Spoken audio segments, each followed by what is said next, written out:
Hello বন্ধুরা, নতুন একটা ভিডিওতে তোমাদেরকে স্বাগতম। জগদ্ধাত্রী ধারাবাহিকের আরও একটি নতুন পর্বে দেখা যায় যে দিব্যি একটা মেয়েকে অনেক টাকা দিয়ে তাকে দুর্গা সাজিয়ে মুখার্জি বাড়িতে আনতে চায়, আর সেটা ম্যানেজও করে ফেলেছে দিব্যা। আর সেই মেয়েটাকে সব কিছু বুঝিয়ে পাড়িয়ে দিচ্ছে যে তাকে মুখার্জি বাড়িতে গিয়ে কি বলতে হবে, আর সব কিছু বুঝিয়ে দিয়ে বৈঠের কাছে ফোন করে সবটা জানিয়ে দেয় দিব্যা। ওদিকে কৌশিকী জগদ্ধাত্রীর গলায় যে গয়নার হারটি পরিয়ে দিয়েছে সেটা কিভাবে জগদ্ধাত্রীর গলা থেকে খুলে ফেলবে সেই প্ল্যান করতে থাকে পৃথা। এদিকে নিজের মেয়ের বিয়ের সমস্ত আয়োজন করে ফেলেছে কৌশিকী, আর ওদিকে স্বয়ম্ভু কিছুতেই শাহাবুদ্দির মুখ থেকে আসল সত্যিটা বের করতে পারছে না। আর সেখানে নার্সের ছদ্মবেশে এসে শাহাবুদ্দিকে শেষ করে দেওয়ার ভয় দেখে কার কথা মতো সে ওই বারে গিয়েছিল সেটা জেনে নেয় দুর্গা। আর এটা জেনে গিয়ে দুর্গা স্বয়ম্ভুকে ফোন করে জানিয়ে দেয় যে দিব্যার কথা মতো শাহাবুদ্দি সেদিন ওই ডিস্কে গিয়েছিল।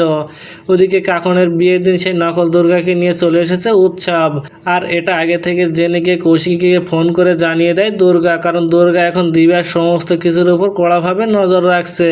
আর সেই নকল দুর্গাকে এনে তাকে যেই না বরণ করে ঘরে তুলতে যাবে তখন সেখানে চলে আসে কৌশিকী।